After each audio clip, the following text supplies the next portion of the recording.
अस्सलाम वालेकुम, Iqbal industrial law services से मैं हूं मोहम्मद इकबाल खान एडवोकेट। आज का जो हमारा लीगल लेक्चर है वो है अनऑथोराइज अनलीज इनहेरिटेंस प्रॉपर्टी। वो प्रॉपर्टी,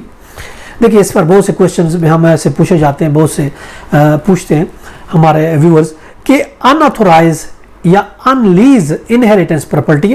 कोई डिसीज है, वो प्रॉपर्टी छोड़ के गया है जो कि लीज नहीं है,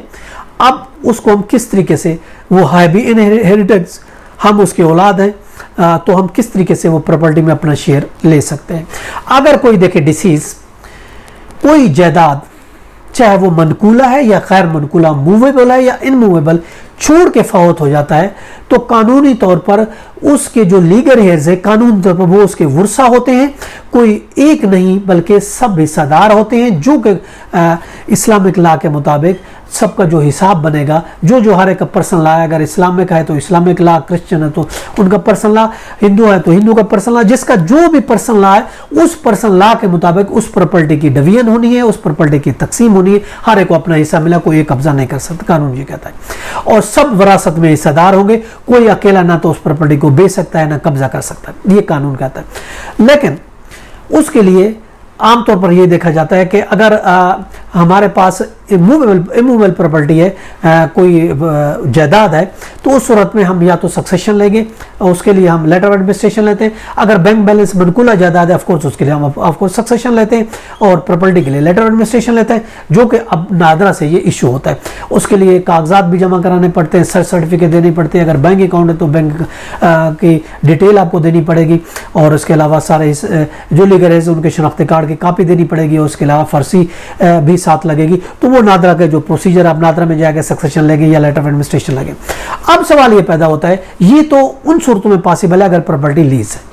अगर प्रॉपर्टी रजिस्टर्ड डॉक्यूमेंट है, यानी लीज है, सब लीज है, सेल डीड है, कन्वेंस डीड है, तो इन चीज़ों के सूरत में, यानी वो प्रॉपर्टी रजिस्टर्ड है, लीज है, उस सूरत में तो ये तरीकेकार है, या तो आप सक्सेशन लेंगे या फिर लेटर एडमिनिस्ट्रेशन उस प्रॉपर्टी का लेंगे, और सब लीगल है उसको हिस्सा मिलेगा। अब अगर हम देखते हैं कि वो प्रॉपर्टी है ही अनऑथोराइज, गवर्नमेंट की जमीन पर को कब्जा करके बैठा है, अनऑथोराइज प्रॉपर्टी है, अनलीज प्रॉपर्टी है, उसकी लीज ही नहीं हुई, हमने किसी से खरीदी, स्टम्प पेपर खाली, हमने स्टम्प पेपर सेल एग्रीमेंट का खरीद लिया, हमारे पास टोटल डॉक्यूमेंट्स और कोई भी नहीं, या फिर हमारा बिजली का मीटर, गैस का मीटर लगा हुआ, इसके अलावा कुछ भी नहीं, या फिर हमारे पास खाली कब्जा है, तो उस सूरत में क्या होगा। देखिए शर्म तौर पर अगर ऐसी प्रॉपर्टी भी कोई डिसीज छोड़ के मर जाता है, देखिए इस्लामी तौर पर, शरत को तौर पर जो पर्सनल लॉ ये कहता है कि उस प्रॉपर्टी में भी सारे लीगल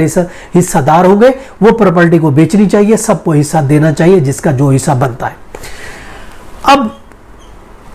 चूंकि वो प्रॉपर्टी लीज नहीं है,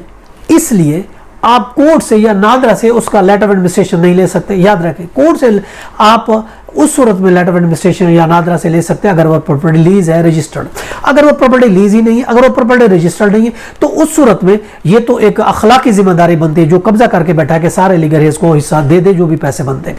अगर वो नहीं देता, कानूनी वारिस एक कब्जा करके बैठ गया है, तो ऑफकोर्स उसका खाली होता ही कब्जा है, वो किसी को बेचना चाहे बेच सकता है। जबकि अगर लीज है तो वो जिसके नाम है सिर्फ वो बेच सकते हैं, दूसरे को बेच ही नहीं सकते।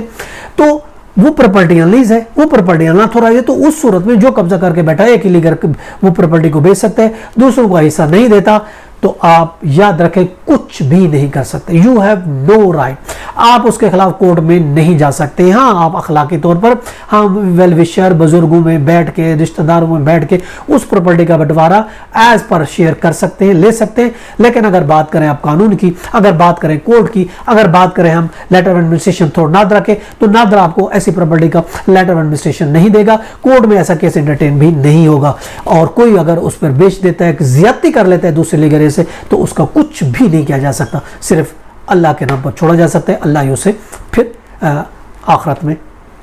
उसके हिस्सा आपको दिलाएगा, अदरवाइज और कुछ भी नहीं हो सकता। ये था आज का लीगल लेक्चर, इसके साथ मुझे इजाजत दें, कर फिर मिलेंगे। हैव अ नाइस डे, अल्लाह हाफिज़।